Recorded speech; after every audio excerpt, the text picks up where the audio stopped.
Praise the Lord to all. This video belongs to the above video.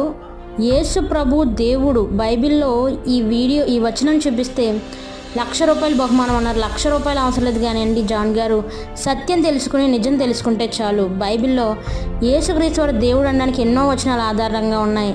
మచ్చుకి రోమపత్రిక 9వ అధ్యాయం 5వ వచనం ప్రకారంగా ఆయన మనుష్యుడిగా పుట్టినా సరే సర్వాధికారి అయిన దేవుడు అని, అలానే యోహాను సువార్త 10వ అధ్యాయం 30-31 వచనాల ప్రకారంగా యూదులే ప్రత్యక్ష సాక్షులు తెలియజేస్తున్నారు. ఆయన మనుష్యుడై ఉండి దేవుని కుమారుడిని దేవుడు అని చెప్పుకుంటున్నట్టుగా యోహాను సువార్త 1వ అధ్యాయం 1-2 వచనాల ప్రకారంగా వాక్యం దేవుడై ఉంది, ఆ వాక్యమే శరీరధారి అయి మన మధ్య వచ్చింది అని.